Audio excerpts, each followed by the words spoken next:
Selamat pagi saudara-saudara terkasih dalam Kristus. Selamat bergabung dengan channel Puspita Surabaya. Saudara-saudara, kita sesaat lagi akan bersama-sama mendaraskan ibadat bacaan. Marilah kita persembahkan ibadat bacaan ini sebagai sili kepada Tuhan. Sebelumnya, marilah kita mempersiapkan hati. Ibadat bacaan hari Rabu 1 Mei 2024. Ofisi pekan pertama hari Minggu Paskah kelima. Pembukaan. Ya Tuhan, sudilah membuka hatiku, supaya mulutku mewartakan pujian-Mu. Mazmur 94. Hendaknya kamu saling menasehati selama masih dapat dikatakan hari ini. Tuhan sungguh bangkit, haleluya. Marilah kita bernyanyi bagi Tuhan, bersorak-sorai bagi penyelamat kita, menghadap wajahnya dengan lagu syukur, menghormatinya dengan pujian. Tuhan sungguh bangkit, haleluya. Tuhanlah Allah yang agung, merajai segala dewa. Dasar bumi terletak di tangannya, puncak gunung pun miliknya. Miliknya lah laut, dia membuatnya, daratan pun buatan tangannya. Tuhan sungguh bangkit, haleluya. Mari bersujud dan menyembah, berlutut di hadapan Tuhan pencipta kita. Dialah Allah kita, kita umatnya. Dialah gembala kita, kita kawanannya. Tuhan sungguh bangkit, haleluya. Hari ini dengarkanlah suaranya.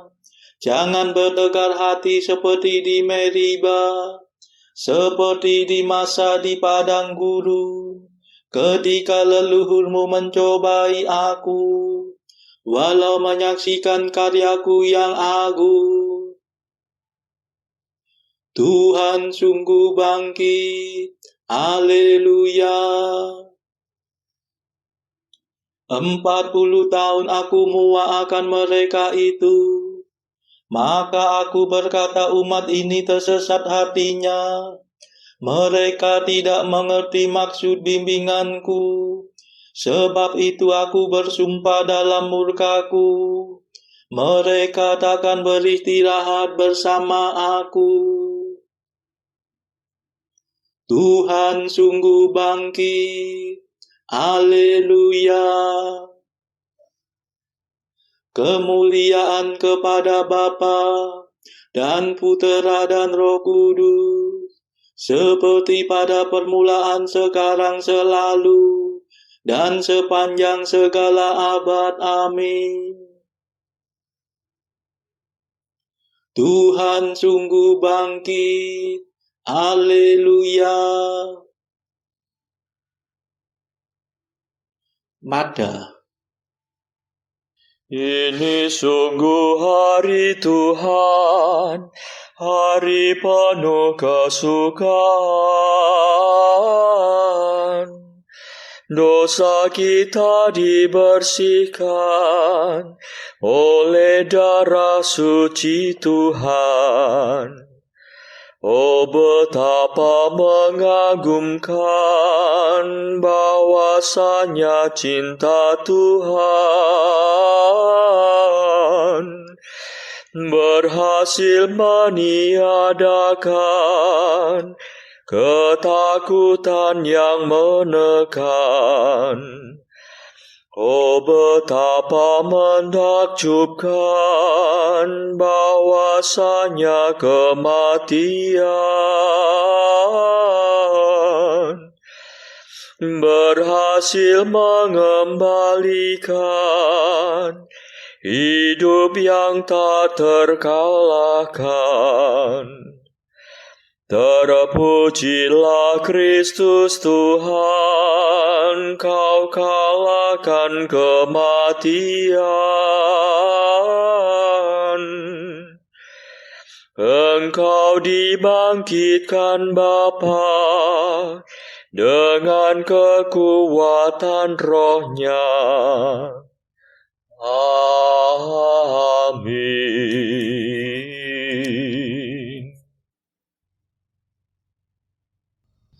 Pendarasan Mazmur. Aku cinta padamu ya Tuhan, kekuatanku. Haleluya. Mazmur 17. Pada saat itu terjadilah gempa bumi yang dahsyat. Aku cinta padamu ya Tuhan, kekuatanku. Tuhanlah pelindung dan pembelaku, Allahku yang menyelamatkan daku. Tuhanlah gunung pengungsianku, perisai dan senjataku. Bentengku sangat terpuji. Aku berseru kepada Tuhan, dan aku diselamatkan dari musuhku. Maut mengancam aku bagaikan gelora ombak, malapetaka menyerbu aku bagaikan banjir. Jerat peratala meliliti aku, perangkap neraka menganga di hadapanku. Dalam kesesakanku aku berseru kepada Tuhan. Aku mengadu-adu kepada Allahku. Dari istananya Tuhan mendengar seruanku, dan teriakku sampai ke telinganya. Kemuliaan kepada Bapa dan Putera dan Roh Kudus, seperti pada permulaan, sekarang, selalu, dan sepanjang segala abad. Amin. Aku cinta padamu ya Tuhan, kekuatanku. Haleluya.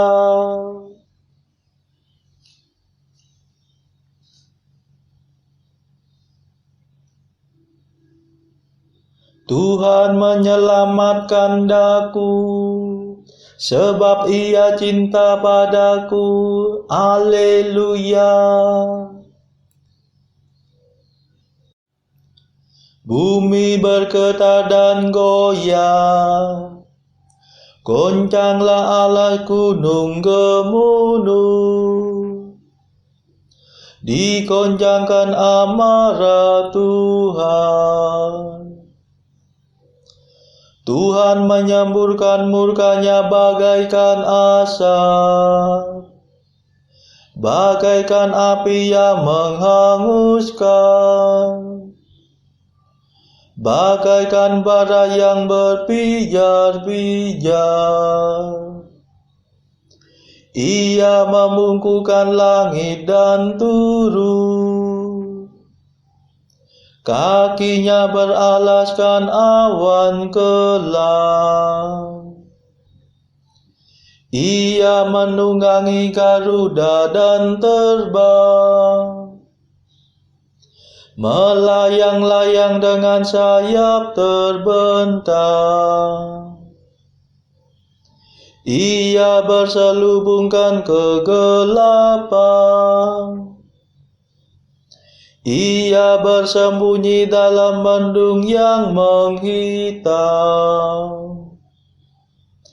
Ia menyambarkan halilintar dari tengah gumpalan awan, dan menghujankan es berkepal-kepal. Tuhan menguntur di langit, Yang Maha Tinggi memperdengarkan suaranya. Ia mengasah panah dan melepaskannya. Ia melomparkan tombaknya bertubi-tubi. Maka terbukalah dasar laut dan alas bumi tersingkap di hadapan ketak ancaman-Mu ya Tuhan, di hadapan semburan nafas-Mu. Ia mengulurkan tangan dari atas dan memegang aku. Ia menarik aku dari air yang dalam. Ia membebaskan daku dari musuh yang perkasa, dari musuh yang kuat melebihi aku. Tuhan menampingi aku pada hari kematianku. Ia menjadi sandaranku. Ia mengantar aku keluar dari alam maut. Ia menyelamatkan daku sebab Ia cinta padaku. Kemuliaan kepada Bapa dan Putera dan Roh Kudus, seperti pada permulaan, sekarang, selalu, dan sepanjang segala abad. Amin.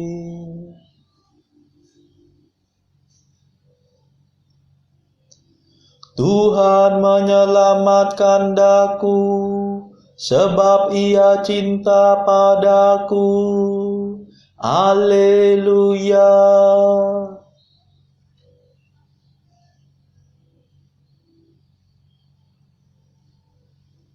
Engkaulah pelitaku ya Tuhan, Engkau menerangi kegelapanku. Haleluya.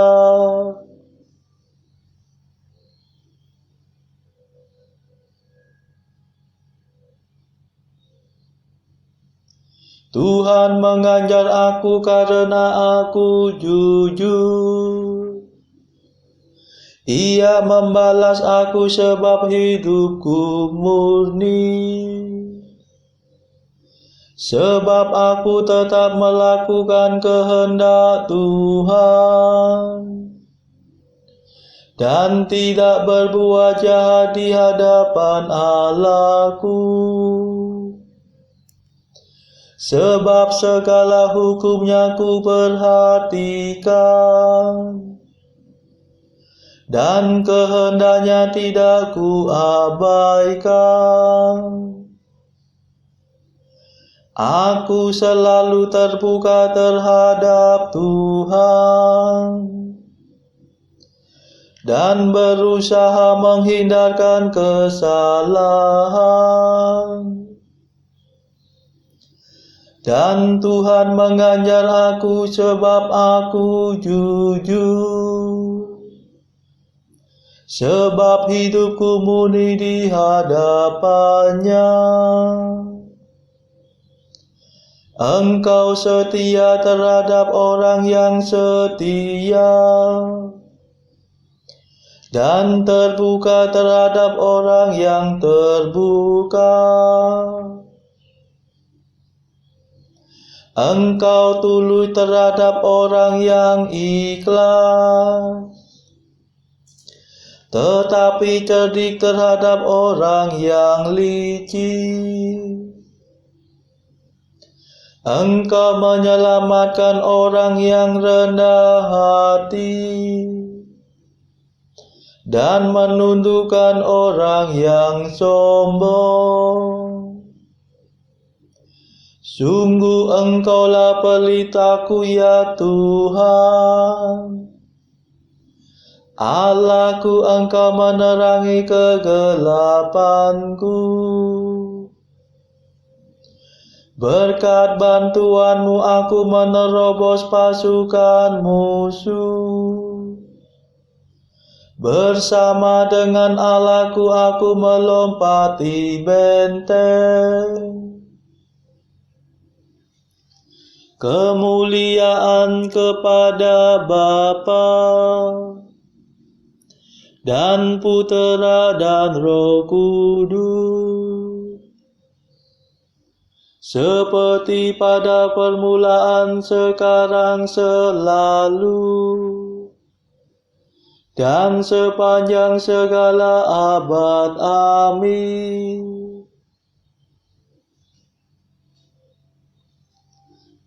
Engkaulah pelitaku ya Tuhan, Engkau menerangi kegelapanku. Haleluya.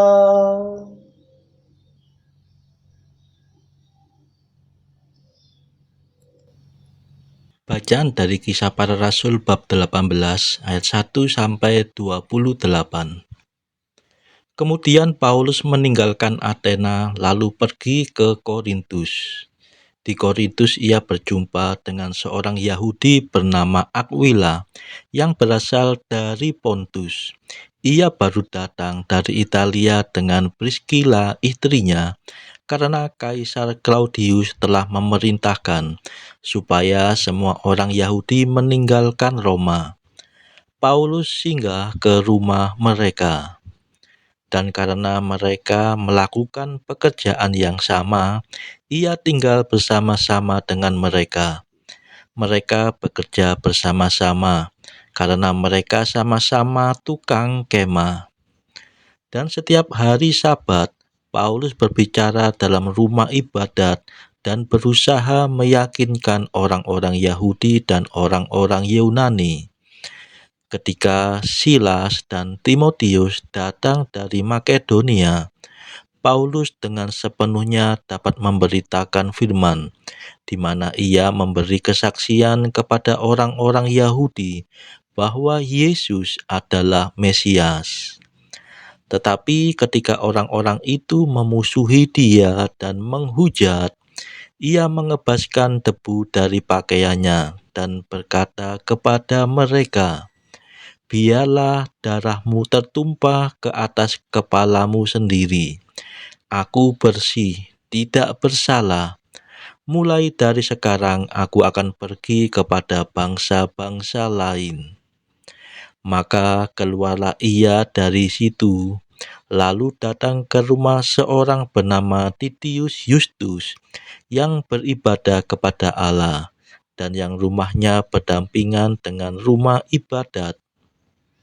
Tetapi Krispus, kepala rumah ibadat itu, menjadi percaya kepada Tuhan bersama-sama dengan seisi rumahnya, dan banyak dari orang-orang Korintus yang mendengarkan pemberitaan Paulus menjadi percaya dan memberi diri mereka dibaptis. Pada suatu malam berfirmanlah Tuhan kepada Paulus di dalam suatu penglihatan, "Jangan takut, teruslah memberitakan firman dan jangan diam, sebab aku menyertai engkau dan tidak ada seorang pun yang akan menjamah dan menganiaya engkau, sebab banyak umatku di kota ini. Maka tinggallah Paulus di situ selama 1 tahun 6 bulan, dan ia mengajarkan firman Allah di tengah-tengah mereka.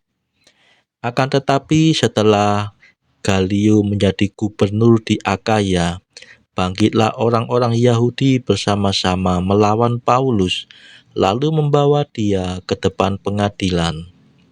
Kata mereka, ia berusaha meyakinkan orang untuk beribadah kepada Allah dengan jalan yang bertentangan dengan hukum Taurat. Ketika Paulus hendak mulai berbicara, berkatalah Galio kepada orang-orang Yahudi itu, "Hai orang-orang Yahudi, jika sekiranya dakwaanmu mengenai suatu pelanggaran atau kejahatan, sudahlah sepatutnya aku menerima perkaramu. Tetapi kalau hal itu adalah perselisihan tentang perkataan atau nama atau hukum yang berlaku di antara kamu, maka hendaklah kamu sendiri mengurusnya. Aku tidak rela menjadi hakim atas perkara yang demikian." Lalu ia mengusir mereka dari ruang pengadilan. Maka orang itu semua menyerbu Sostenes, kepala rumah ibadat, lalu memukulinya di depan pengadilan itu. Tetapi Galio sama sekali tidak menghiraukan hal itu. Paulus tinggal beberapa hari lagi di Korintus. Lalu ia minta diri kepada saudara-saudara di situ dan berlayar ke Syria. Sesudah ia mencukur rambutnya di Kengkrea karena ia telah bernasar, Priscilla dan Aquila menyertai dia. Lalu sampailah mereka di Efesus. Paulus meninggalkan Priscilla dan Aquila di situ. Ia sendiri masuk ke rumah ibadat dan berbicara dengan orang-orang Yahudi. Mereka minta kepadanya untuk tinggal lebih lama di situ, tetapi ia tidak mengabulkannya. Ia minta diri dan berkata, "Aku akan kembali kepada kamu jika Allah menghendakinya." Lalu bertolaklah ia dari Efesus. Ia sampai di Kaisarea dan setelah naik ke darat dan memberi salam kepada jemaat, ia berangkat ke Antiokhia.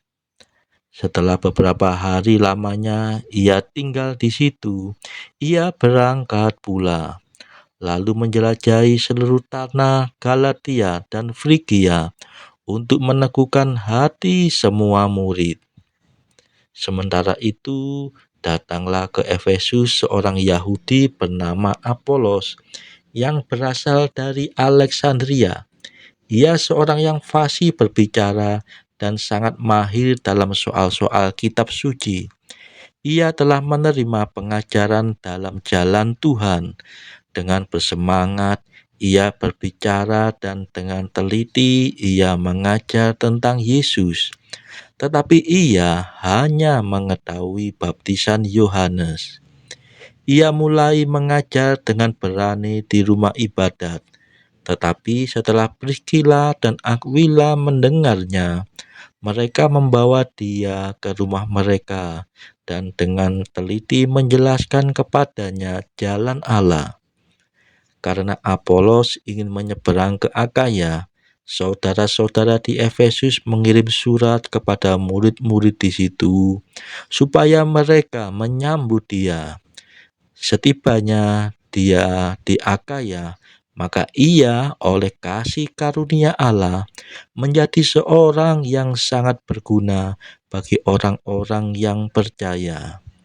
Sebab dengan tak jemu-jemunya ia membantah orang-orang Yahudi di muka umum dan membuktikan dari kitab suci bahwa Yesus adalah Mesias. Demikianlah sabda Tuhan. Syukur kepada Allah. Bacaan pilihan diambil dari buku 365 Jalan ke Surga bersama pastor dari Ars atau Santo Yohanes Maria Vianney. Artikel ke-259. Tuhan, kata si Saleh dari Ars, telah menunjukkan kepadaku belas kasih yang sangat besar, yaitu bahwa Dia tidak memberiku sesuatu pun yang dapat kuandalkan, tidak juga kemampuan atau kebijaksanaan, pengetahuan, kekuatan, dan kebaikanku. Maka, jika aku tergoda untuk berputus asa, aku hanya mempunyai satu sumber perlindungan, yaitu bersujud di bawah kaki tabernakel bagai anak anjing di ujung kaki tuannya. Artikel 260.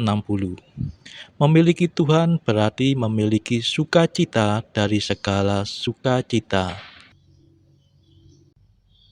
Saudara-saudara terkasih, marilah saat ini kita melambungkan mada Allah Tuhan kami. Allah Tuhan kami,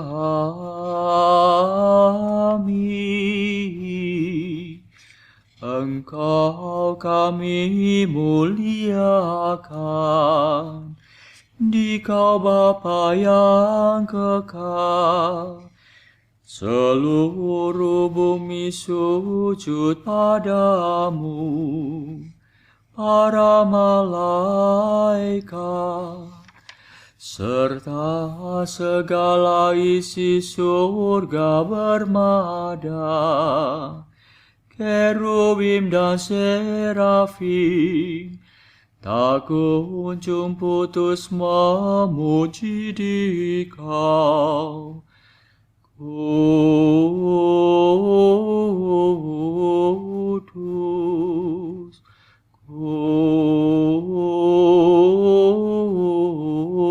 kudus, kuduslah Tuhan Allah segala kuasa. Langit dan bumi penuh kemuliaan-Mu. Kau dimuliakan kalangan para rasul. Kau diluhurkan rombongan para nabi. Engkau dipuji barisan para martir. Engkau dipuji gereja kudus di seluruh dunia. Bapa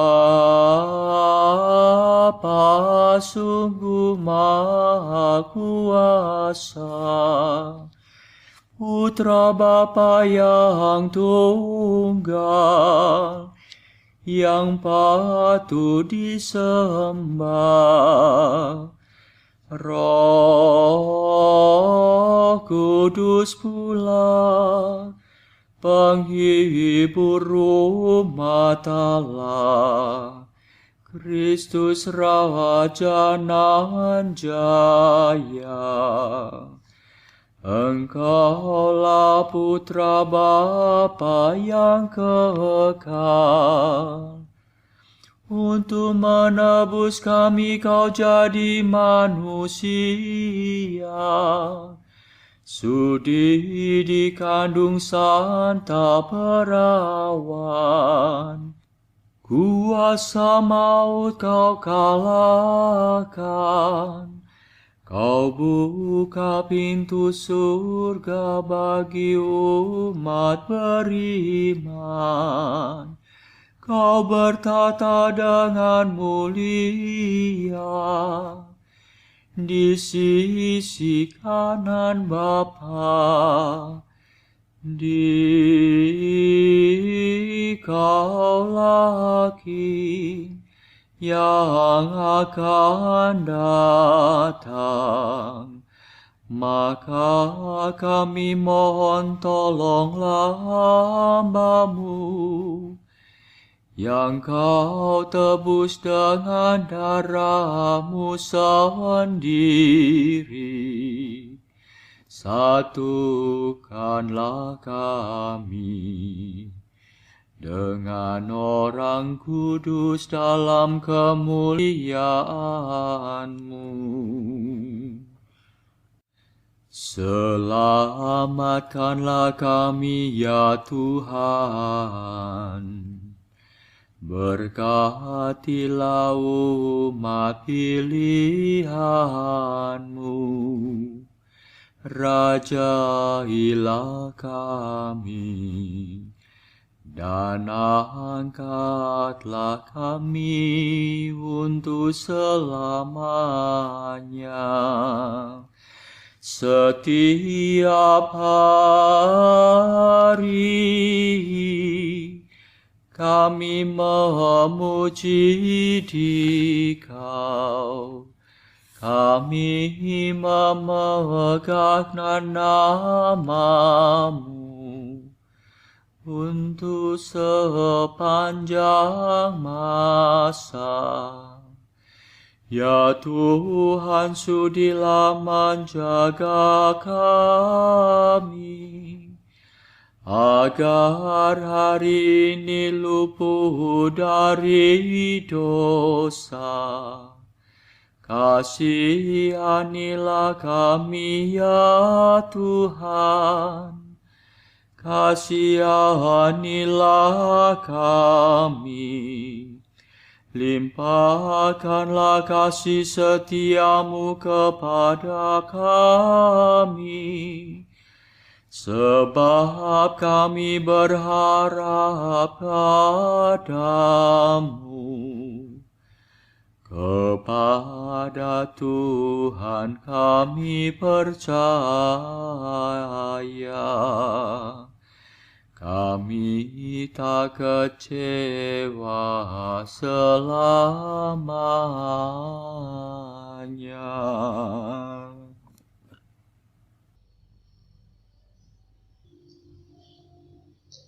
Saudara-saudara terkasih, marilah kita sejenak berdoa untuk saudara-saudara kita. Tuhan, kami persembahkan ibadat bacaan ini bagi mereka yang saat ini belum tergerak untuk menjalani hidup doa. Kami serahkan mereka yang sedang terpuruk karena dosa. Berilah mereka rahmat iman, kasih, dan pengharapan. Patahkanlah belenggu kelekatan terhadap dosa, hingga mereka beroleh keselamatan. Tuhan, kami serahkan mereka yang terpuruk karena kesulitan ekonomi pada masa ekonomi yang sulit ini. Berilah rezeki dan hikmat, sehingga di tengah kesulitan mereka dapat berusaha mendapatkan penghasilan yang cukup. Kami serahkan ya Tuhan kepadamu negara-negara yang bertikai dalam konflik antar negara pada akhir-akhir ini. Delikkanlah mata para pemimpin mereka akan keberadaanmu, agar para pemimpin dunia tidak sekedar memeluk agama, tetapi juga mengamalkan kasih sesama. Marilah kita berdoa bagi pemimpin negara kita supaya mendapatkan hikmat di dalam membawa bangsa ini di dalam tahun 2024 ini. Kita berdoa juga bagi kepentingan keluarga kita masing-masing.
Marilah berdoa. Ya Allah, pemulih dan pencinta kemurnian hidup kami, Engkau telah meluputkan kami dari kegelapan. Arahkanlah hati kami kepadamu, supaya kami selalu tinggal dalam terang kebenaran-Mu. Demi Yesus Kristus pengantara kami, yang hidup dan berkuasa bersama Engkau dalam persekutuan Roh Kudus sepanjang segala masa. Amin. Marilah memuji Tuhan. Syukur kepada Allah.